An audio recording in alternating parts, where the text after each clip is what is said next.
Shalom Bapak Ibu Saudara sekalian yang kekasih di dalam nama Adonai Yeshua HaMashiach. Kembali berjumpa dengan saya Pendeta Yakub Sulistyo. Melalui video ini saya tidak nyinyir atau ada unsur kebencian terhadap Pendeta Gilbert Lomundong yang sangat saya hormati. Sama sekali tidak. Tetapi saya akan meluruskan apa yang disampaikannya yang tidak berdasarkan firman Tuhan, melainkan dasarnya adalah asumsi atau perkiraan pribadi yang dijadikan sebuah kebenaran. Itu sih bisa-bisa saja dan boleh-boleh saja, karena itu hak seseorang. Tetapi yang saya maksudkan di mana kebenaran firman-Nya, begitu. Coba Bapak Ibu Saudara sekalian nonton videonya yang lengkap terlebih dahulu ya, cuma 12,40 menit. Jadi 12 menit 40 detik kok. Nanti setelah itu kita lanjutkan lagi. Silakan lihat terlebih dahulu. Terima kasih. Haleluya, haleluya, haleluya. Saya jadi ingat lagu itu. Haleluya, haleluya, haleluya, haleluya. Puji Tuhan. Haleluya, haleluya, haleluya, haleluya. Puji Tuhan. Puji Tuhan, haleluya, puji Tuhan, haleluya, puji Tuhan, haleluya, puji Tuhan. Bagus, sederhana, tetapi penuh sukacita. Haleluya, selamat datang dalam program kita Kamu Hebat, especially dalam program kita PHM. It's Monday, hari ini hari Senin. Time for PHM, haleluya. PHM adalah singkatan dari Please Help Me, ya kan? Sebuah program interaktif di antara kita. Jadi saudara boleh mengusulkan di kolom komen. Sudah cukup hashtag PHM, lalu kasih tahu apa yang sudah pikir perlu dibahas. Dan pembahasan-pembahasan ini juga hasil dari saudara sekalian. Jadi program PHM ini selalu saya bilang, it's not my program. Ini bukan program saya, ini program kita. Jadi PHM ini atau Kamu Hebat ini bisa maju karena setiap usulan-usulan saudara sekalian, haleluya. Dan memang ada yang suka nyinyir, lalu berkata, kenapa namanya Kamu Hebat? Kan hanya Yesus yang hebat. Jawaban kita simpel, nyinyir nggak penting, nyinyir nggak penting, nyinyir nggak penting. Saudara yang kasih dalam Tuhan, orang memang kalau so stres karena nggak ada kerjaan hari ini, senang akhirnya nyinyirin orang, cari kekurangan, kelemahan. Saudara yang kasih dalam Tuhan, Kamu Hebat itu hanya sebuah istilah untuk mengajarkan kepada kita, please bless others, please bless others. Sudah terlampau sering mulut kita dipakai setan untuk menghina. Ya kan, kita gampang sekali bilang kamu nih tolol, kamu nih bodoh, ya kan? Kamu nih lemah, kamu nih kok gitu aja nggak bisa. Kita gampang sekali nyerang orang, saudara-saudara. Dalam program Kamu Hebat ini kita mengingatkan orang. Makanya kalau kita turun ke jalan lalu berbagi sama orang, kita selalu ingatkan kamu hebat, kamu hebat. Artinya apa? Mungkin ada orang-orang yang sudah lemah, iblis datang berbisik pada pikirannya, kamu nggak sanggup, kamu nggak mampu, udah bunuh diri aja. Kamu nggak sanggup, kamu nggak mampu, udah buat kerusuhan aja. Kamu bukan siapa-siapa, kamu memang orang nggak beres, kamu memang orang berdosa, kamu memang nggak bisa dipulihkan. Tapi kita ingatkan, kamu hebat. Kenapa hebat? Karena ada Tuhan Yesus yang memilih kita. Kenapa hebat? Karena ada Roh Allah di dalam diri kita. Kenapa hebat? Karena ada pasukan malaikat menjaga kita. Kenapa hebat? Karena ada tuntunan firman Tuhan. Karena Alkitab bilang, firman-Mu adalah pelita bagi kakiku dan terang bagi jalanku. Biarkan yang nyinyir tetap nyinyir. Kita tetap bless others. Kita tetap memberkati orang. Selalu yang kasih dalam Tuhan, jangan karena orang nyinyir lalu kita terpengaruh. Iya ya, Yesus hebat. Oh, kita no doubt at all. Yesus memang hebat, Yesus memang hebat. Makanya Alkitab berkata, dengan Allah akan kita lakukan perbuatan-perbuatan yang gagah perkasa. Alkitab juga berkata, bagi Yesus tidak ada perkara yang mustahil. Tapi jangan salah, dalam Alkitab baca betul, ada juga yang tulisannya begini, bagi orang percaya tidak ada perkara yang mustahil. Yesus bilang apa? Apa yang aku kerjakan dapat juga kamu lakukan, bahkan lebih besar. Pertanyaan saya dari ayat itu, betul nggak kalau saya katakan kau hebat? Karena apa yang Yesus kerjakan dapat juga kau kerjakan, bahkan lebih besar. Jadi saudara yang kasih dalam Tuhan, kamu hebat. Jangan dibandingkan dengan Yesus hebat. Karena kita hebat, karena Yesus yang hebat ada di dalam kita. Haleluya, haleluya, haleluya. Yes, saudara yang kasih dalam Tuhan, hari ini pembahasan kita tentang Yahweh, saudara-saudara. Apakah nama Allah Yahweh? Saudara yang kasih dalam Tuhan, Yahweh adalah bahasa Ibrani, saudara-saudara, ya kan? Dan biasanya orang Ibrani hanya menulis dan tidak pernah mengucapkan, karena dalam bahasa Ibrani kita biasanya hanya menyebutnya sebagai Hashem, saudara-saudara, ya kan? Kadangkala sebutan Elohim hanya dipakai untuk doa, walaupun tulisannya JHWH atau Yahweh, saudara-saudara, atau Yehova, ya kan? Biasa orang Yahudi pun kalau hanya harus menyebutnya, dia menyebutnya hanya J, gitu ya kan, hanya J, saudara-saudara. Kenapa? Karena buat orang Yahudi tidak boleh menyebut nama itu, too holy, terlalu kudus. Nah, saudaraku yang kasih dalam Tuhan, karena Kristus adalah Allah yang menjadi sama dengan manusia, kita memanggil dia Bapa. Nah, saudaraku yang kasih dalam Tuhan, jadi dari sini apakah kita harus meributkan nama Yahweh, apakah Allah, apakah Yahweh? Perlu kita tahu dulu, God is God of all languages. Allah adalah Tuhan di atas segala bangsa. Lalu saudaraku yang kasih dalam Tuhan, pertanyaannya, apakah nama Allah boleh diterjemahkan? Nah, ini menarik, saudara-saudara, karena saudaraku yang kasih dalam Tuhan, nama Allah bukan seperti nama manusia. Kenapa orang namanya George? Kenapa orang namanya Siska? Kenapa orang namanya hartawan? Karena nama adalah a wish. Jadi seorang diberi nama dengan harapan.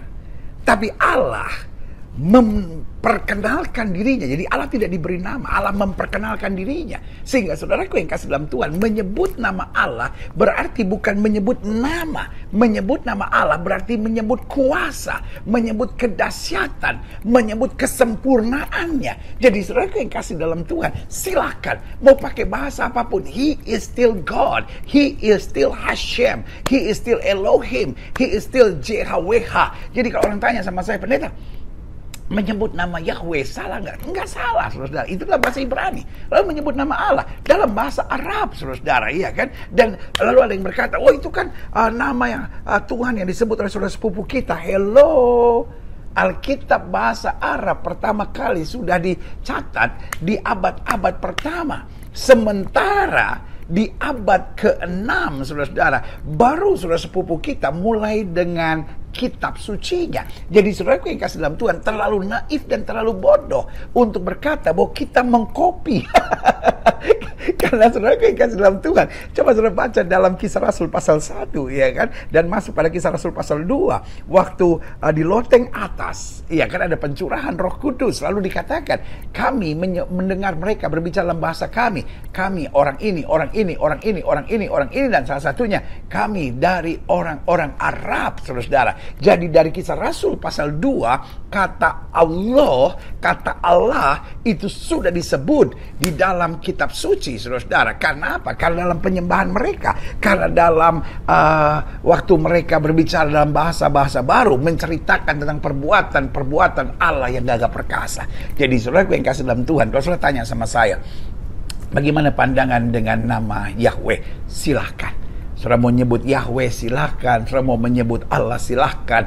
Karena yang paling penting bukan rangkaian huruf dan kata yang keluar dari mulut kita, tapi yang penting hati. Karena Alkitab bilang orang yang menyebut nama Tuhan hendaklah meninggalkan diri dari kejahatan. Lalu ada yang tanya sama saya, bagaimana dengan ayat ini? Nah, ini menarik untuk kita bahas. Keluaran pasal 20 ayat yang ke-7, bagian dari 10 hukum.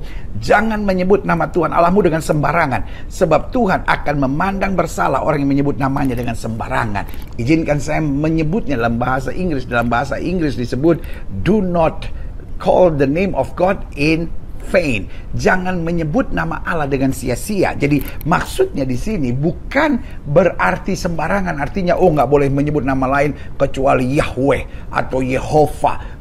Bukan itu, saudara. Tetapi soal sembarangan. Artinya kita menyebut nama Tuhan tapi tetap berzina. Kita menyebut nama Tuhan tetapi nggak minat, cuman kaget, ya Tuhan, ya Allah, ya Tuhan, ya Allah. Nah, saudara yang kasih dalam Tuhan, itu yang keliru, saudara, iya kan? Yang Tuhan maksudkan kalau kita menyebut nama Tuhan, yang pertama dengan pertobatan.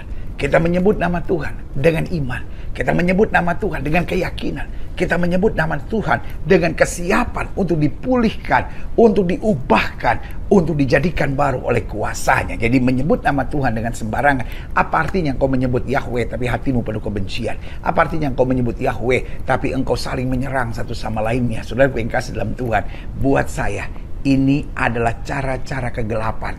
Tujuannya untuk memecahkan gereja Tuhan. Sebagai hamba Allah, saya hanya mau ingatkan buat saudara, jangan tertipu. Saya menghargai saudara-saudara yang menyebut nama Allah dengan sebutan Yahweh dan Elohim. Saya juga menghargai saudara-saudara yang menyebut nama Allah dengan sebutan Allah. Saya juga bahagia dengan saudara-saudara yang menyebut nama Tuhan dengan Hot atau God. Ya kan? Dan masing-masing punya sebutannya sendiri-sendiri. Tapi yang Tuhan lihat adalah hati, saudara-saudara. Karena saudara yang kasih dalam Tuhan, kadang-kala bahkan kita nggak sebut nama Tuhan. Kita cuma menangis di kaki Tuhan. Dan Tuhan tahu, pertama itu artinya I love you. Kedua itu artinya bebanku berat. Ketiga itu artinya keluargaku banyak terserang COVID. Dan yang keempat, aku tetap percaya janjimu ya dan amin. Saudaraku yang kasih dalam Tuhan, Allah bukan manusia. Bukan apa yang dilihat oleh manusia yang dilihat Tuhan, kata Alkitab. Jadi Tuhan gak lihat penyebutannya, Tuhan gak lihat perkataannya, tapi Tuhan lihat hati. Karena itu mari kita hargai tubuh Kristus dalam perbedaannya. Ada yang menyebut Tuhan sebagai Elohim, ada yang menyebut Yesus sebagai Yeshua HaMashiach, ada yang mau panggil Yesus Kristus. Itu hanya perbedaan bahasa. Yeshua HaMashiach itu dalam bahasa Ibrani, dan Yesus Kristus dalam bahasa Ibrani. Saudara, dan bahasa Yunani maksud saya. Jadi yang satu bahasa Ibrani dan yang satu bahasa Yunani. Yang paling penting adalah kita menjaga tubuh Kristus dalam kesatuan. Yang paling penting adalah kita punya hati untuk betul-betul memandang kepada Kristus. Dan yang paling penting adalah kita mengenal kebenaran. Jangan ribut soal nama, karena ini strategi kegelapan untuk memecahkan tubuh Kristus. Tetapi kita jaga kesatuan tubuh Kristus. Kita tak beriman dan percaya. Dan saudara yang kasih dalam Tuhan, saudara mau panggil Yesus Kristus, saudara mau panggil Cu Yesu, saudara mau panggil Yeshua HaMashiach, asal saudara panggil dengan iman, asal saudara panggil dengan hati, asal saudara panggil dengan kesungguhan, asal saudara panggil dengan kesiapan untuk bertobat dan berserah penuh pada Tuhan, saya percaya nama itu tetap dahsyat dan berkuasa. Sebagai hamba Allah, saya hanya mau ingatkan buat saudara, jangan sampai tubuh Kristus dipecah-pecah hanya dengan konsep-konsep bodoh hari-hari ini. Jangan sampai tubuh Kristus dipecah-pecah hanya karena keegoisan pribadi yang mau menonjolkan, no, pengajaran kami lebih hebat, gereja kami lebih luar biasa, gereja kami memanggil nama Allah dengan sebutan langsung Yeshua HaMashiach, kami menyebutnya sebagai Elohim, kami menyebutnya sebagai Yahweh. Tapi hari ini saya hanya mau ingatkan buat saudara, Tuhan bukan lihat penyebutannya, Tuhan bukan dengar kata-katanya, Tuhan lihat hatinya. Karena itu saudara yang kasih dalam Tuhan, mari kita punya hati yang bertobat, kita punya hati yang mengagungkan Kristus, kita punya hati yang senantiasa merendahkan diri, dan kita punya hati yang sungguh-sungguh hanya mau hidup seturut kehendaknya, tidak miring ke kiri maupun miring ke kanan, maka hidupmu akan diberkati, tidak turun tapi naik, tidak menjadi ekor tapi menjadi kepala. Saudaraku, jangan lupa yang belum subscribe, jangan lupa yang like, jangan lupa share, dan kalau ada bentuk loncengnya, ting, sehingga kita senantiasa menjadi komunitas kamu hebat yang mungkin berbeda-beda cara doanya, mungkin berbeda-beda cara doktrinnya, cara memuji Tuhannya, tapi kita tetap satu di dalam satu nama yang berkuasa, Yesus Kristus Tuhan. Sampai berjumpa lagi dalam program PSM hari Senin berikutnya, dan saya hanya mau ingatkan buat saudara, kamu hebat. Haleluya.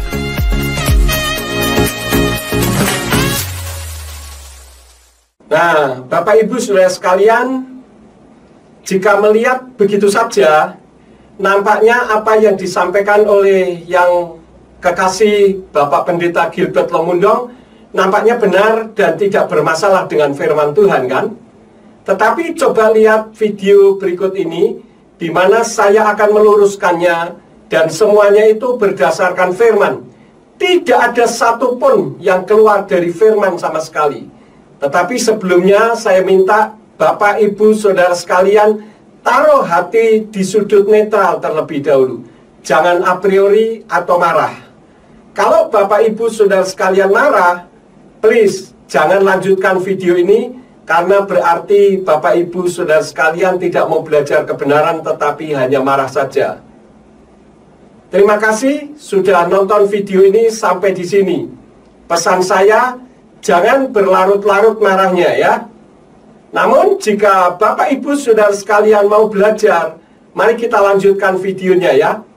Kalau pelurusan saya ini ada yang salah, silahkan tunjukkan di mana kesalahannya dan bagaimana seharusnya. Maksud saya bukan hanya menyalahkan saja, tetapi tidak menunjukkan yang benarnya. Mari kita lihat dan dengar bersama ya. Selamat mempelajari. Saudara yang kasih dalam Tuhan, hari ini pembahasan kita tentang Yahweh, saudara-saudara. Apakah nama Allah Yahweh? Di sini, Pak Pendeta Gilbert Lumundong berpikir bahwa kata Allah itu merupakan sebutan sebagai sinonim dari kata Tuhan, God, Gusti, Dios, Elohim, dan sebagainya. Kalau memang itu sebutan, saya anjurkan pakai saja kata yang tidak bermasalah. Karena terjemahan kitab sucinya Yayasan Lembaga Alkitab Indonesia membingungkan. Allah dipakai sebagai sebutan, tetapi juga terkadang dipakai sebagai nama diri. Contohnya saya akan melihat dari kitab Kejadian pasal yang ke-33 ayat yang ke-20 yang diterjemahkan oleh Yayasan Lembaga Alkitab Indonesia sebagai berikut. Di dalam Kejadian 33 ayat yang ke-20 dikatakan, ia mendirikan mezbah di situ dan dinamainya itu Allah Israel ialah Allah. Perhatikan kalimat Allah Israel ialah Allah. Mana yang sebutan dan mana yang nama diri. Allah yang di depan atau Allah yang di belakang. Kalau ada kalimat Allah Israel ialah Allah, artinya ada Allah yang disembah oleh orang Israel, namanya Allah. Ini kan membingungkan. Kenapa? Karena kalau ada pertanyaan, kapan dan di mana orang Israel menyembah Tuhan yang bernama Allah, ini sudah sulit menjawabnya. Jadi dalam hal ini, Bapak Pendeta Gilbert Lumundong tidak salah jika tidak bisa membedakan antara nama diri dengan sebutan. Karena terjemahan dari kitab suci Yayasan Lembaga Alkitab Indonesia itu yang membuatnya bingung. Karena itu saya bisa memakluminya. Untuk itu mari kita akan belajar bersama-sama lebih lanjut lagi. Mari kita simak video selanjutnya. Saudara yang kasih dalam Tuhan, Yahweh adalah bahasa Ibrani, saudara-saudara, ya kan?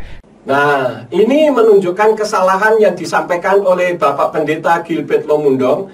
Karena Yahweh itu bukan bahasa Ibrani, Bapak Ibu Saudara sekalian. Tetapi nama diri sesembahannya Abraham, Yitzhak, Yakub, Mose, Daud, dan para nabi yang ditulis dalam bahasa asli kitab suci, yaitu yang berbahasa Ibrani. Itu baru benar. Tetapi Yahweh itu bukan bahasa, melainkan nama diri. Paham ya? Dan biasanya orang Ibrani hanya menulis dan tidak pernah mengucapkan. Orang Ibrani hanya menulis tetapi tidak mengucapkan. Itu juga keliru.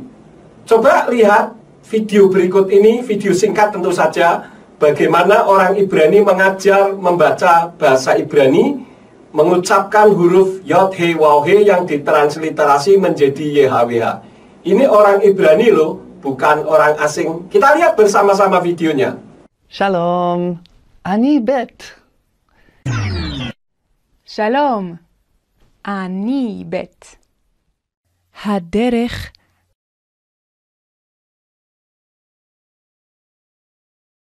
ישר, ישר. או הדרך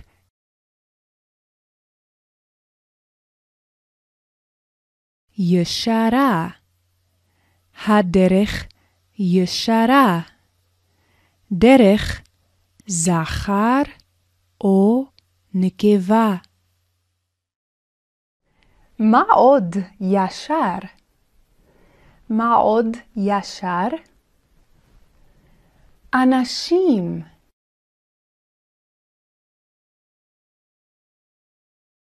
ישרים. טובים.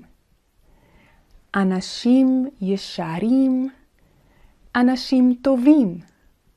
ויאמר אלוהים לנוח, עשה לך תיבה.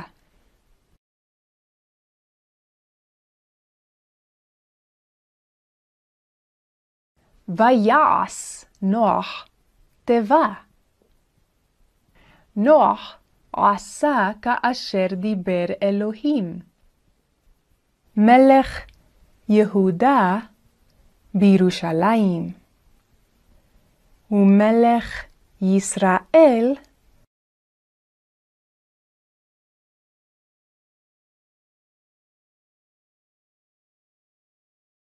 בשומרון. זכריהו היה מלך ישראל בשומרון. ויעש הרע בעיני יהוה.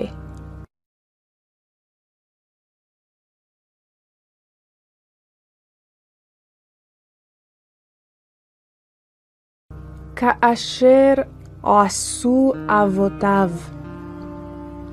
ויעש הרע בעיני יהוה כאשר עשו אבותיו. זכריהו לא עשה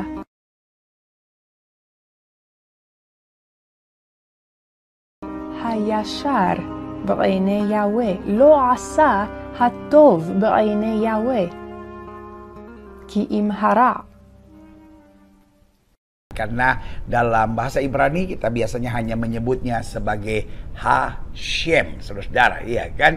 Hashem itu bukan dalam bahasa Ibrani, tetapi karena mereka lebih taat Talmud daripada firman Tuhan. Dan itu pun karena untuk menghormati, bukan karena tidak sudi menyebut seperti kebanyakan orang Indonesia.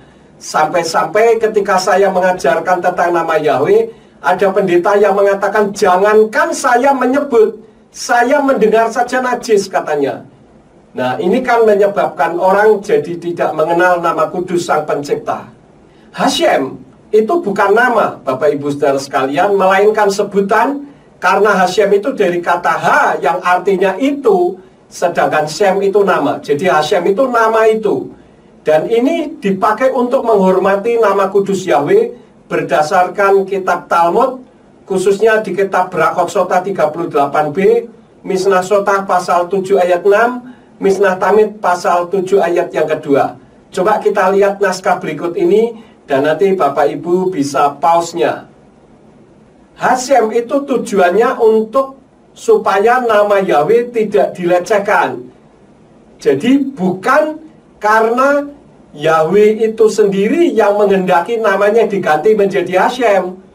Kenapa? Karena yang punya nama, perhatikan, yang punya nama menghendaki namanya disebut. Karena itu di dalam kitab 1 Tawarikh 16 ayat yang ke-8, Mazmur 105 ayat 1, dan ada banyak lagi yang lain, mengajarkan supaya memanggil namanya, bukan memanggil sebutannya. Hodul Yahweh, kir'u fismu hodiu fa'amim alilotai. Berserulah kepada Yahweh, panggilah namanya, dan serukanlah di antara segala bangsa. Jadi yang diminta untuk dipanggil itu namanya, bukan sebutannya. Jadi ini karena yang punya nama yang menghendaki, Bapak Ibu Saudara sekalian. Jadi mohon maaf, bukan saya yang menghendaki loh. Kalau saya yang menghendaki, ya silakan saja. Setiap orang punya hak kok. Kita lanjutkan video berikut. Kadangkala sebutan Elohim hanya dipakai untuk doa, walaupun tulisannya JHWH atau Yahweh, saudara-saudara, atau Yehova. Ya kan, biasa orang Yahudi pun kalau hanya harus menyebutnya, dia menyebutnya hanya J gitu ya kan, hanya J, saudara. Kenapa? Karena buat orang Yahudi tidak boleh menyebut nama itu, too holy, terlalu kudus. Elohim itu bukan hanya untuk doa loh Pak Gilbert. Dalam pembacaan firman juga disebut, karena itu hanya sebutan saja kok. Sama seperti Tuhan, Gusti, Lord, Tian, dan lain-lain. Nah, kalau dikatakan bahwa YHWH itu dilarang untuk disebut, kan yang melarang bukan firman. Yang melarang adalah orang Yahudi. Nah, kalau kita jadi ikut-ikutan orang Yahudi melarang menyebut nama Yahweh, ingat, mereka menolak Yeshua HaMashiach yang di Indonesia dikenal dengan Yesus Kristus sebagai Tuhan dan Juru Selamat loh. Kenapa yang di Indonesia tidak ikut-ikutan menolak Yesus juga? Nggak konsekuen dong. Seharusnya kalau mengikuti mereka, ya apa yang mereka lakukan kita ikuti juga, yaitu menolak Yesus Kristus yang aslinya adalah Yeshua HaMashiach sebagai Tuhan dan Juru Selamat juga dong. Nah, saudaraku yang kasih dalam Tuhan, karena Kristus adalah Allah yang milih sama dengan manusia, kita memanggil dia Bapa. Kristus yang aslinya Yeshua HaMashiach itu bukan Allah yang menjadi sama dengan manusia. Kalau kita kembali kepada firman, melainkan Yahweh Sang Bapa yang turun ke bumi dalam wujud seperti manusia. Namun dia bukan manusia karena tidak ada benih spermatozoid dalam diri Yeshua HaMashiach, melainkan karena Ruach HaKodes. Matius 1 ayat yang ke-18. Bukti-bukti ayatnya ada banyak sekali, bisa dilihat di dalam YouTube saya yang berjudul Elohim Yevarech Otcha. Ini merupakan program refleksi dari Radio Surya Kebenaran Ambarawa. Masalah memanggil, mau dipanggil Bapa, Elohim, Gusti, Theos, Ilah, tidak masalah. Karena itu hanya bahasa, yaitu sebutan, bukan nama. Jadi sekali lagi yang kita permasalahkan ini adalah nama, bukan bahasa, bukan budaya. Nah, saudara yang kasih dalam Tuhan, jadi dari sini apakah kita harus meributkan nama Yahweh, apakah Allah, apakah Yahweh? Perlu kita tahu dulu. Saya sama sekali tidak meributkan soal nama Allah atau soal nama Yahweh. Karena saya tahu bahwa manusia itu punya hak untuk menentukan pendapatnya. Jadi tidak masalah bagi saya. Cuman yang jadi masalah, yang meributkan itu yang punya nama sendiri. Jadi saya ya harus meluruskan pendapat yang tidak sesuai dengan isi firman, atau yang seolah-olah tidak bermasalah. Coba lihat ayat berikut ini sebagai bukti bahwa yang meributkan adalah yang punya nama itu sendiri.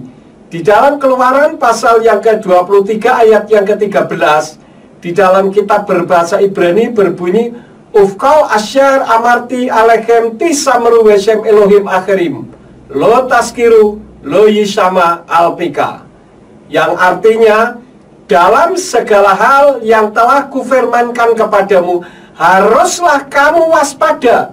Juga nama sesembahan-sesembahan lain jangan kamu sebut-sebut, itu jangan keluar dari mulutmu. Sedangkan Allah itu adalah nama sesembahan lain. Nanti kita akan sampai ke sana. God is God of all languages. Allah adalah Tuhan di atas segala bangsa. God is God of all languages. Saya sangat sependapat dengan apa yang disampaikan oleh Bapak Pendeta Gilbert Lomundong tadi. Karena God itu sebutan, artinya bahwa Tuhan itu Tuhan bagi segala bahasa. Artinya orang mau berbahasa apa saja, tidak masalah, Tuhannya tetap satu. Tapi nama bukan bahasa. Kembali yang diributkan si empunya nama adalah namanya loh, bukan sebutannya. Tapi kalau mengatakan Allah adalah Tuhan atas segala bangsa, itu tidak sesuai dengan firmannya umat Nasrani. Karena umat Nasrani tidak kenal Allah sebetulnya. Tuhannya umat Nasrani yang disembah juga oleh Abraham, Yitzhak, Yakub, Mose, Daud, Simpson, dan sebagainya, itu namanya Yahweh. Lalu saudaraku yang kasih dalam Tuhan, pertanyaannya, apakah nama Allah boleh diterjemahkan? Nah, ini menarik saudara-saudara, karena saudaraku yang kasih dalam Tuhan, nama Allah bukan seperti nama manusia. Nama Allah apakah bisa diterjemahkan? Mau nama apa saja, kalau sudah menjadi nama, ya tidak bisa diterjemahkan. Orang kalau membuat skripsi, tesis, disertasi, atau apalah namanya, itu kalau mengutip naskah orang lain untuk dimasukkan ke dalam naskah kita, kalau dimasukkan ke dalam skripsi, atau tesis, atau disertasi, nama itu pun tidak bisa diubah, ya. Coba nama Gilbert, jika di Jawa apa bisa berubah menjadi Yanto? mau dimanapun tetap sama, mau di negara manapun tetap sama. Jadi jangan melegalkan kalau nama Tuhan bisa diubah-ubah. Yang punya nama yang jadi masalahnya yang tidak mau diubah, itu yang jadi masalahnya. Kenapa? Karena tidak disebut pun itu bisa bermasalah. Coba kita membuka di dalam Hakim-Hakim pasal 2 ayat yang 10. Di situ satu generasi loh. Satu generasi sampai tidak mengenal Tuhannya sendiri yang sudah membawa mereka dari Mitsraim atau dari Mesir menuju ke tanah perjanjian. Kenapa bisa seperti itu? Ini ada sejarahnya juga. Tapi tidak mungkin untuk saya sampaikan di dalam pelurusan ini karena cukup panjang. Tetapi itulah akibat dari tidak disebut, lama tidak disebut, jadi lupa menyebut namanya. Kenapa orang namanya George? Kenapa orang namanya Siska? Kenapa orang namanya hartawan? Karena nama adalah a wish. Jadi seorang diberi nama dengan harapan. Tapi Allah memperkenalkan dirinya. Jadi Allah tidak diberi nama, Allah memperkenalkan dirinya. Sehingga saudaraku yang kasih dalam Tuhan, menyebut nama Allah berarti bukan menyebut nama. Menyebut nama Allah berarti menyebut kuasa, menyebut kedahsyatan, menyebut kesempurnaannya. Allah memperkenalkan dirinya dalam kitab suci Nasrani. Yang memperkenalkan dirinya adalah Elohim, yaitu Yahweh, Elohim atau Tuhan, dan namanya adalah Yahweh. Dia memperkenalkan dirinya di dalam kitab Yesayahu atau Yesaya pasal 42 ayat yang ke-8 berbunyi, Ani Yahweh Husmi, yang artinya aku Yahweh itu namaku. Dan nama Yahweh itu bukan diberikan oleh Mose atau Musa, melainkan oleh dirinya sendiri. Di dalam kitab Yeremiyahu atau Yeremia pasal 32 ayat yang ke-20 mengatakan, sebab engkau yang menaruh tanda-tanda dan keajaiban-keajaiban di tanah Mitsraim atau Mesir sampai pada hari ini dan di Israel serta di antara manusia, dan engkau yang telah membuat nama bagimu. Perhatikan kata membuat nama bagimu seperti pada hari ini. Karena Elohim sendiri yang memperkenalkan dirinya, kenapa manusia mengubahnya? Zaman Presiden Soeharto dulu, orang-orang Chinese di Indonesia disuruh mengganti nama lahirnya dengan nama Indonesia. Maka orang yang bernama Tan Mehwa menjadi Rugiem, Ui Liping menjadi Suyanto, dan sebagainya, kira-kira begitu. Nah, kenapa bisa seperti itu? Karena Presiden Soeharto punya kuasa melebihi sang empunya nama. Nah, yang menjadi pertanyaan, siapa yang memberi manusia kuasa sehingga mengubah nama Yahweh menjadi Allah huruf besar semua, Tuhan huruf besar semua, Allah A-nya saja yang huruf besar, dan Tuhan T-nya saja yang huruf besar. Untuk masalah ini, saya sudah ada videonya khusus untuk kekeliruan penerjemahan dari Yayasan Lembaga Alkitab Indonesia. Dalam sejarah kekristenan, ada peran ahli sastra yang bernama Abdullah bin Abdul Qadir Munsi, yang notabene beragama Islam lah, maka nama Allah bisa masuk di dalam kitab sucinya umat Nasrani. Memang jika diterangkan sejarahnya jadi lama, sehingga tidak memungkinkan untuk saya sampaikan di sini. Yang menjadi masalahnya, Pendeta Gilbert mengatakan, menyebut nama Allah berarti bukan menyebut nama. Loh, ini kan membingungkan, menyebut nama Allah berarti bukan menyebut nama. Bagaimana hal ini? Menyebut nama Allah berarti menyebut kuasa, menyebut kedahsyatan, menyebut kesempurnaannya. Ini jelas menggabungkan antara nama diri dengan otoritasnya. Padahal otoritas itu yang menyertai namanya.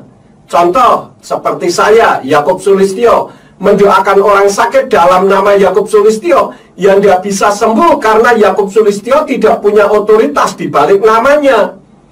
Tapi saat Yakub Sulistyo mendoakan orang sakit menggunakan nama Yahweh di dalam nama Yeshua HaMashiach, baru bisa sembuh. Kenapa? Karena nama Yahweh, nama Yeshua HaMashiach itu ada kuasa. Bahkan saat ginjal saya berhenti dan saya bawa ke rumah sakit Grand Eagle di Singapura, saya berserah kepada Bapa Yahweh dan berdoa dengan nama Yeshua HaMashiach. Saya sembuh total, bahkan sebelum minum obat 1 pil pun saya bisa dipulihkan kembali. Elohim atau Tuhan yang sesungguhnya, yaitu Yahweh, itu punya otoritas, kuasa, dan roh kebenaran ada dalam pribadinya. Karena itu jangan diubah-ubah. Coba dengar pernyataan berikut ini. Maka Tuhan yang sesungguhnya yang memang adalah merupakan kebenaran, karena roh kebenaran itu adalah pribadi daripada Elohim, Yahweh itu sendiri. Jadi nama yang membawa otoritas dan roh kebenaran ini jangan diubah-ubah. Apalagi manusia yang tidak punya otoritas untuk mengubahnya. Dan Tuhan tidak pernah memberi otoritas untuk mengubah namanya melalui manusia. Jadi hargailah nama Yahweh yang sudah memperkenalkan dirinya kepada manusia. Hanya setan yang berusaha mengubah, karena setan takut nama Yahweh, nama Yeshua disebut. Jadi saudara yang kasih dalam Tuhan, silakan mau pakai bahasa apapun. He is still God. He is still Hashem. He is still Elohim. He is still Jehovah. Mau pakai bahasa apapun memang tidak masalah. Dan dia memang tetap Tuhan yang menciptakan langit dan bumi. Tapi kembali yang dipermasalahkan itu namanya, bukan bahasanya atau eksistensinya. Jadi kalau orang tanya sama saya, pendeta, menyebut nama Yahweh salah nggak? Nggak salah, saudara. Itulah bahasa Ibrani. Kembali pendeta Gilbert masih racu antara nama dan sebutan. Tidak salah karena itu bahasa Ibrani. Bukan, ini masalah nama, bukan bahasa. Dan kalau menyebut nama Yahweh tidak salah, kenapa lebih suka menyebut nama Allah dan memposisikan diri sebagai hamba Allah, bukan hamba Tuhan atau hamba Yahweh? Mungkinkah sedang menggenapi kitab Hosea pasal 11 ayat yang ke-7 yang mengatakan, dan umatku betah untuk berpaling dariku. Mereka berseru kepada yang maha tinggi, namun tidak sungguh-sungguh hendak meninggikan dia. Kalau tidak salah menyebut nama Yahweh, ya jangan sebut yang salah, karena tidak ada double kebenaran yang hakiki. Pasti ada yang satu yang salah. Lalu menyebut nama Allah dalam bahasa Arab, saudara, iya kan? Kekristenan bukan berasal dari Arab loh Pak. Kenapa yang dijadikan rujukan yang berbahasa Arab? Apakah karena di sana ada kata Allah? Ingat, Kristen Arab juga saat ini sedang terjadi restorasi. Sehingga setiap ada kata Allah yang adalah sebutan, mereka ganti sendiri menjadi ilah atau Rab loh. Kenapa? Karena mereka juga mengenal Yahweh, namun menyebutnya dengan Yahwah, karena huruf Arab tidak mengenal vokal E. Nih, bukti bahwa mereka juga menyebut nama Yahweh. Kita dengar bersama-sama bunyinya, di mana teman saya, seorang ahli penerjemah bahasa Arab, membaca di dalam kitab Yirmiyahu atau Yeremia pasal yang ke-33 ayat yang kedua. Yeremia pasal 33 ayat 2 atau Sifru Irmia Salis wa Salasin al-ayatus saniyah. Bunyinya, hakaza qala ar-rabbu sani'uha ar-rabbu musawwiruha liyusabbitaha yahwahu ismuhu. Nah, ada nama Yahweh kan? Kenapa yang benar tidak diikuti? Dan lalu ada yang berkata, oh itu kan nama yang Tuhan yang disebut oleh saudara sepupu kita. Hello. Kenapa pakai hello? Memang umat Islam kan nama sesembahannya bernama Allah. Dalam Quran, nama Allah tidak berubah, baik dalam bahasa Inggris maupun dalam bahasa Belanda. Di bahasa apa saja tidak menerjemahkan nama Allah, karena umat Islam bisa membedakan antara nama diri dan sebutan atau bahasa dan budaya. Alkitab bahasa Arab pertama kali sudah dicatat di abad-abad pertama. Sementara di abad ke-6, saudara-saudara, baru saudara sepupu kita mulai dengan kitab sucinya. Jadi saudaraku yang kasih dalam Tuhan, terlalu naif dan terlalu bodoh untuk berkata bahwa kita mengkopi. Bapak memang mengkopi Kristen Arab, dan Kristen Arab mengkopi dari paganisme Arab kuno zaman jahiliyah. Lalu di Indonesia dikopi oleh umat Islam. Dan saat penerjemahan kitab berbahasa Melayu, ada Abdullah bin Abdul Qadir Munsi. Untuk lebih jelasnya, silahkan lihat saja video saya ini ya. Kenapa Kristen Arab menggunakan Allah? Sejarah membuktikan karena tekanan penguasa di Arab saat itu dan karena pengaruh agama suku Quraisy. Sebelum Islam lahir, di Arab zaman jahiliyah ada 360 dewa. Di antaranya Al-Lata, Al-Uzza, Manah, Hubal, Allah, Wat, Yakhud, Ya'ud, Nazar, dan sebagainya. Hal itu tertulis di buku Passing Over Melintas Batas halaman 85 dan buku Bid'ah-Bid'ah di Indonesia oleh Dr. Andes Kiai Haji Badruddin Subki halaman 81. Namun Kristen Arab mengenal Yahweh yang tertulisnya Yahwah karena huruf Arab tidak mengenal vokal E. Dan saat ini juga sedang terjadi restorasi seperti di Indonesia, walaupun belum seluruhnya. Sehingga setiap mereka menemukan nama Allah, mereka ganti menjadi Ar-Rabbu. Kenapa Kristen Indonesia menggunakan Allah? Sejarah membuktikan karena pengaruh agama Islam yang sudah lebih dahulu di Indonesia dan mengadopsi nama Allah. Dan karena kitab suci Nasrani diterjemahkan oleh Abdullah bin Abdul Qadir Munsi, seorang ahli sastra Melayu yang beragama Islam. Akibat yang ditimbulkan, yang pertama, nama Yahweh yang disembah oleh Bapak Abraham, Yitzhak, dan Yakub, Mose dan para nabi, justru ditolak oleh umat Nasrani sendiri dan dianggap sesat. Namun anehnya mereka berteriak-teriak haleluya, padahal haleluya berarti pujilah Yahweh. Yang kedua, penggunaan nama Yahweh dituduh sebagai sekte yang sudah lebih dahulu memakai nama Yehuwah, namun memakai nama Allah juga. Umat yang takut Elohim seharusnya mengembalikan nama Allah kepada yang lebih berhak, karena sesembahan umat Nasrani itu Yahweh sebagai sang pencipta dan yang turun ke bumi dalam wujud manusia sebagai Dafar atau firman yang hidup, yang memakai nama Yeshua HaMashiach yang selama ini dikenal dengan Yesus Kristus, dan yang membimbing dan berdiam dalam hati manusia, yaitu Ruach HaKodes yang disebut Immanuel.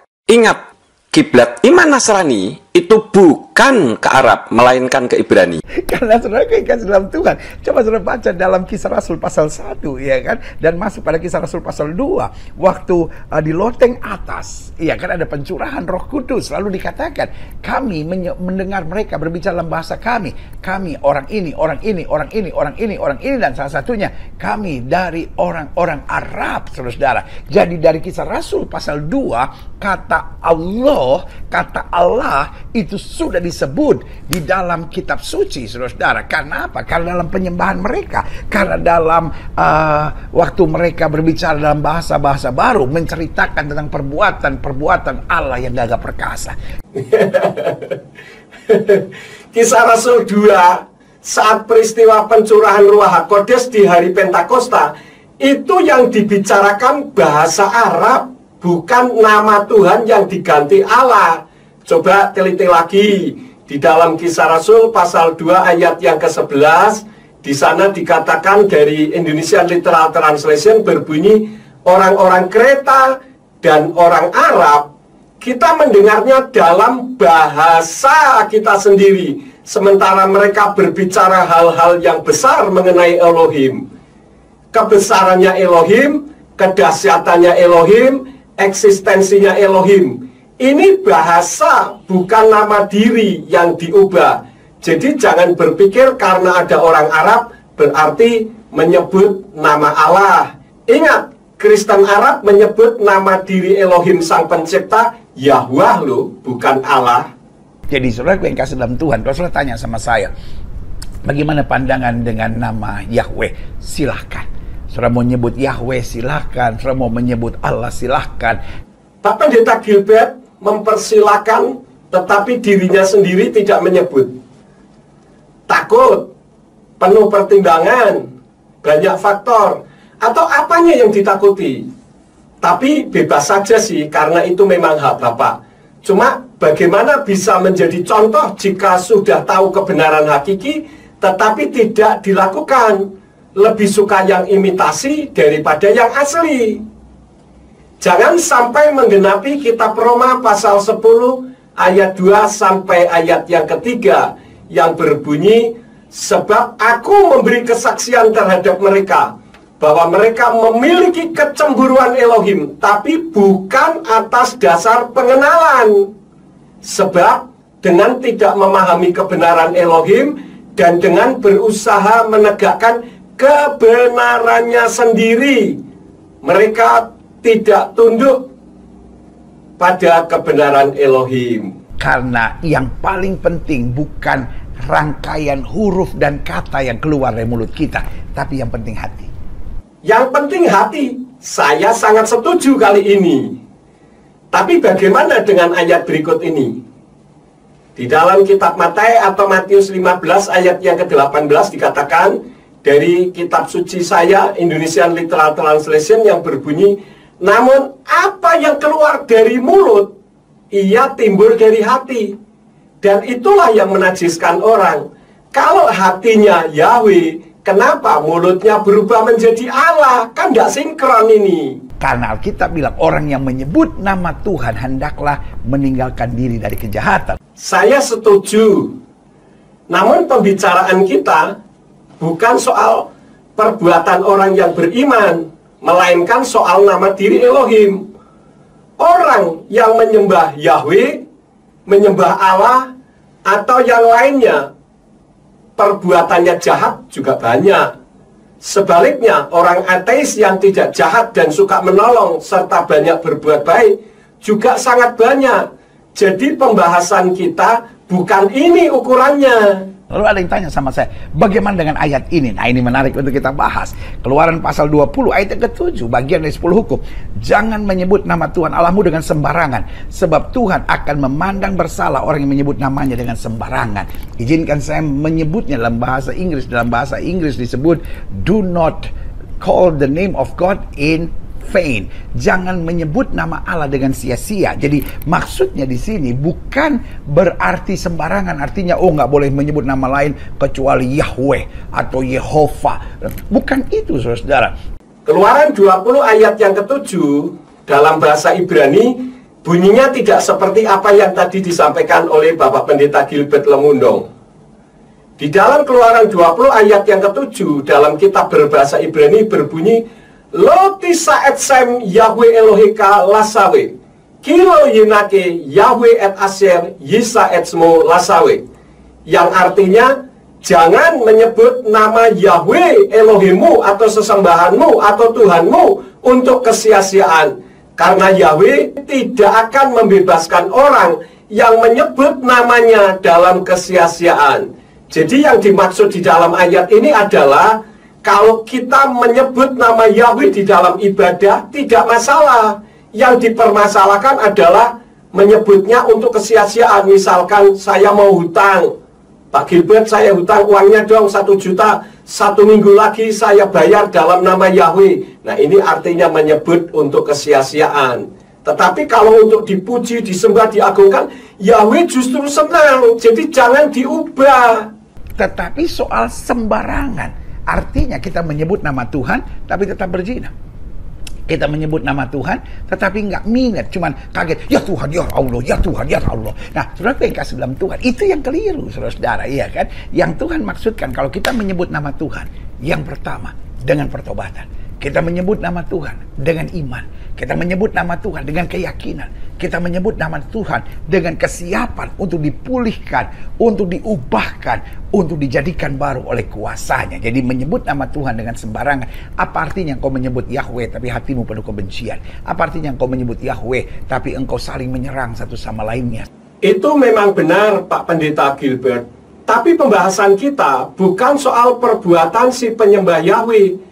Karena penyembah Allah yang kelakuannya bejat juga banyak. Tapi orang yang tidak ke tempat ibadah manapun, namun baik terhadap sesamanya juga banyak. Dan pelurusan ini bukan menyerang, tetapi meluruskan karena tidak sesuai dengan firman. Jadi jangan melebar ke oknum. Saya saat pertama menyampaikan kebenaran nama Yahweh sekitar tahun 2000 mengalami aniaya, dimiskinkan, dilaporkan sana sini, bahkan dibenturkan ke kelompok Islam dengan fitnah tuduhan mengadu domba antara Kristen dengan Islam. Itu siapa pelakunya? Pendeta-pendeta yang anti nama Yahweh loh Pak. Saudara yang kasih dalam Tuhan, buat saya ini adalah cara-cara kegelapan. Tujuannya untuk memecahkan gereja Tuhan. Maaf Pak, Bapak telah menjadikan nama Yahweh sebagai kambing hitam. Jangan bicara soal perpecahan gereja dalam hal ini. Karena sebelum nama Yahweh mencuat ke permukaan, gereja juga sudah terpecah belah loh Pak. Sudah ada lebih dari 300 merek sinode gereja. Sesuatu yang dianggap baru, padahal ajaran dasar yang dilupakan, kok dijadikan alasan perpecahan. Yeshua HaMashiach sendiri saat mengajar di bumi juga dianggap ajaran baru oleh para ahli Torah, sehingga diganjar hukuman mati disalib. Apakah ajaran Yeshua salah? Please, jangan mengkambing hitamkan Yahweh sebagai sumber perpecahan gereja, Pak. Sebagai hamba Allah, saya hanya mau ingatkan buat saudara, jangan tertipu.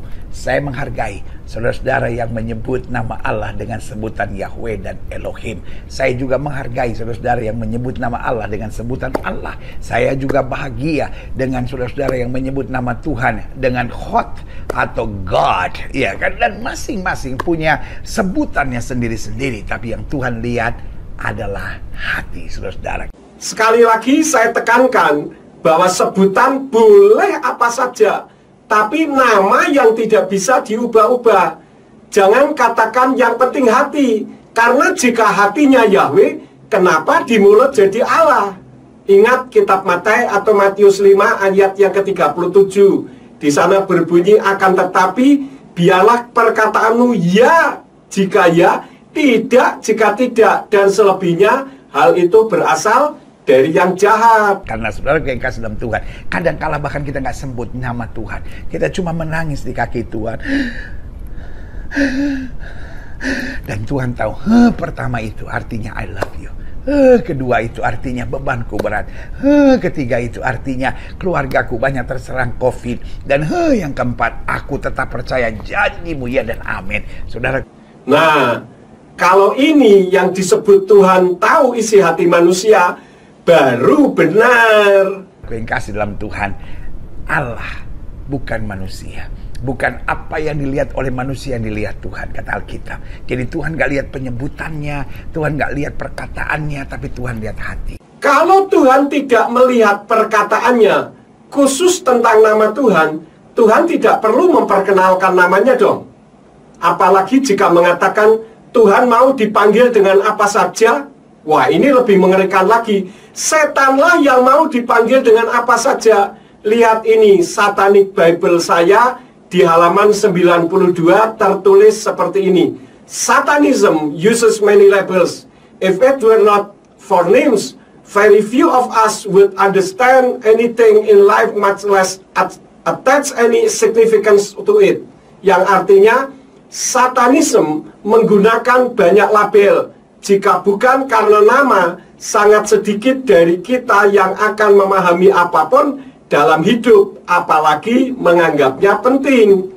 Maksudnya, setan itu pakai banyak label, apa saja, apalagi soal nama, nggak penting bagi setan. Yang penting hatinya tertuju kepada siapa? Kepada Lucifer, kepada Hillel ben Zakar, kepada nama-nama setan yang di dalam kitab Satanic Bible saya itu ada banyak sekali.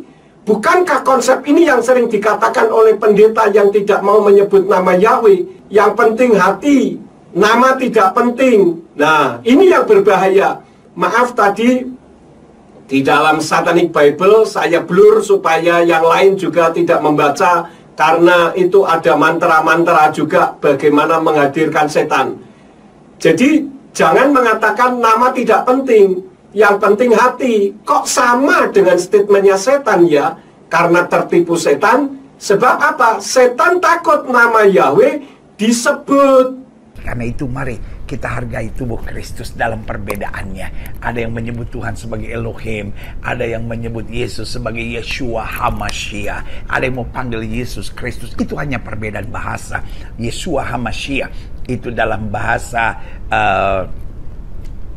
Ibrani, dan Yesus Kristus dalam bahasa Ibrani, saudara, dan bahasa Yunani maksud saya. Jadi yang satu bahasa Ibrani dan yang satu bahasa Yunani. Saya menghargai perbedaan kok Pak, tapi bagaimana firman yang mengajarkan agar nama jangan diubah-ubah?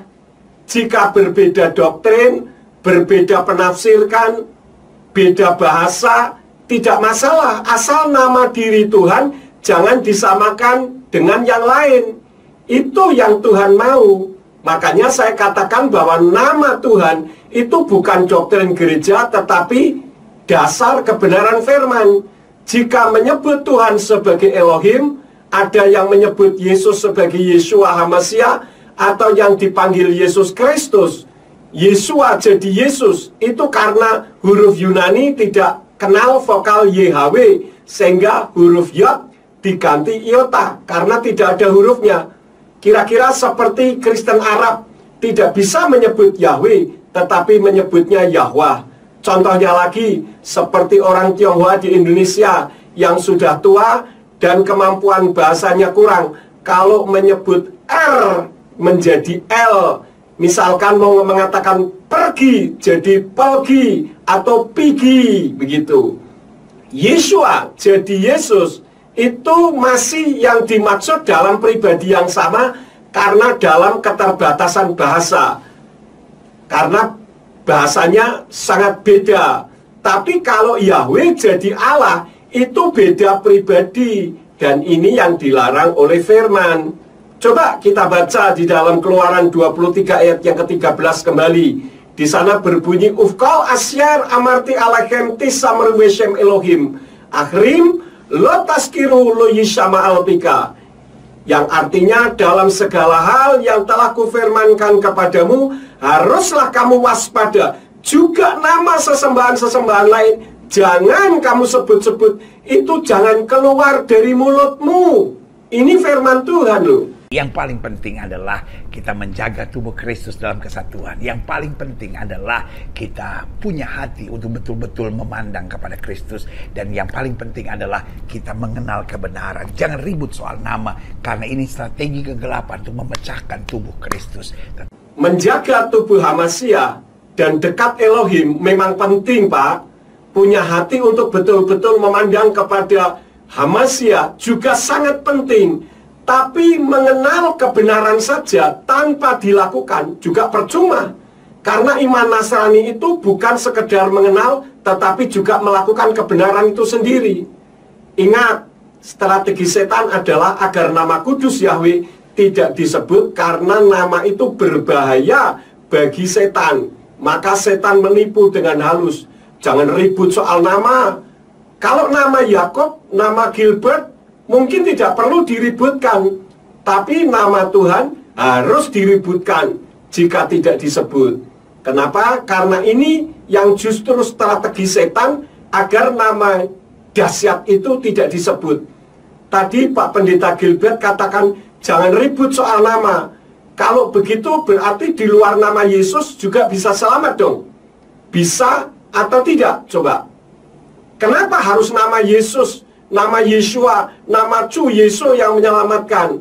Berarti kan itu nama perlu diributkan. Nggak boleh, yang penting hati. Tetapi nama juga penting.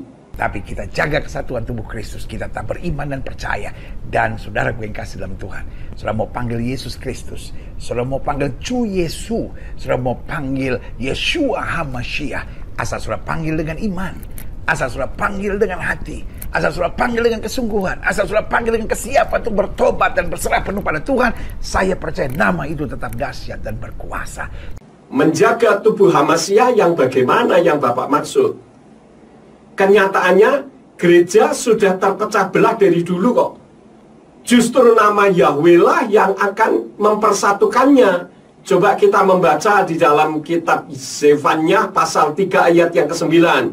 Di sana di dalam kitab suci Indonesian Literal Translation berbunyi, Tetapi sesudah itu, aku akan mengembalikan kepada bangsa-bangsa bibir yang dibersihkan, supaya mereka semua memanggil kepada nama Yahweh untuk melayaninya dengan bahu-membahu. Jadi bersatu. Semua statement-statement kita harus dasarnya firman, bukan asumsi manusia seolah-olah baik tetapi sebenarnya mengaburkan kebenaran hakiki. Karena sudah dituntun setan untuk tidak menyebut nama yang membahayakan mereka. Ini yang justru terkena strategi setan terhadap manusia. Sebagai hamba Allah, saya mau ingatkan buat saudara, jangan sampai tubuh Kristus dipecah-pecah hanya dengan konsep-konsep bodoh hari-hari ini. Jangan sampai tubuh Kristus dipecah-pecah hanya karena keegoisan pribadi yang mau menonjolkan, no, pengajaran kami lebih hebat, gereja kami lebih luar biasa, gereja kami memanggil nama Allah dengan sebutan langsung, Yeshua HaMashiach. Kami menyebutnya sebagai Elohim, kami menyebutnya sebagai Yahweh. Menyebut nama Yahweh itu bukan konsep bodoh loh Pak. Dan bukan keegoisan pribadi yang mau menonjolkan gereja. Saya tidak perlu menonjolkan gereja karena gereja tidak menyelamatkan. Gereja yang Tuhan percayakan untuk saya layani juga tidak menyelamatkan. Tetapi yang menyelamatkan adalah nama Yahweh Besem Yeshua HaMashiach Beruah HaKodes. Menyebut nama Yahweh itu konsepnya firman Tuhan. Dan keegoisan pribadinya Yahweh yang tidak mau namanya dilupakan umat manusia, yang tidak menghendaki namanya dieliminasi manusia yang terpengaruh antikris atau Soten Hamasya dan jadi nabi palsu. Kok berani Pak Yakub mengatakan sekeras itu? Maaf, itu bukan saya yang ngomong, tetapi firman Tuhan yang bicara. Coba kita baca di dalam kitab Yirmiyahu atau Yeremia pasal 23 ayat yang ke-26 sampai 27. Di sana di dalam Indonesian Literal Translation berbunyi, sampai kapan hal ini ada di dalam hati para nabi yang menubuatkan dusta?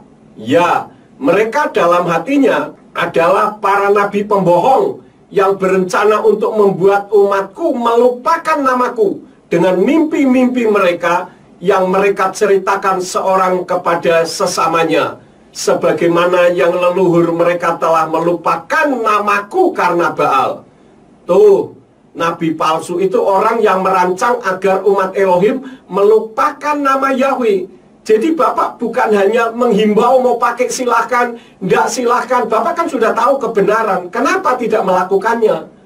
Lalu yang antikris atau Soten Hamasya, ada tidak ayatnya? Coba kita buka di dalam kitab 1 Yohanan atau 1 Yohanes pasal yang kedua, ayat yang ke-22. Di sana dikatakan, siapakah pendusta itu? Jika bukan dia yang menyangkal Yeshua bukan Mesias. Perhatikan kalimat ini. Inilah antikris atau Soten Hamasya yang menyangkal Bapa dan Putra. Antara Bapa yaitu Yahweh dan Putra yang adalah firman, yaitu Yeshua HaMashiach dan Ruach HaKodes, itu satu pribadi yang tidak bisa dipisah-pisahkan. Nah, bagaimana penjabarannya? Coba lihat video saya di YouTube. Masuk channel Yakub Sulistyo, ketik Perang Tiga Berganda. Ada 3 seri khotbah saya yang menerangkan tentang Yahweh, Yeshua HaMashiach, dan Ruach HaKodes. Tapi hari ini saya hanya mau ingatkan buat saudara, Tuhan bukan lihat penyebutannya, Tuhan bukan dengar kata-katanya, Tuhan lihat hatinya.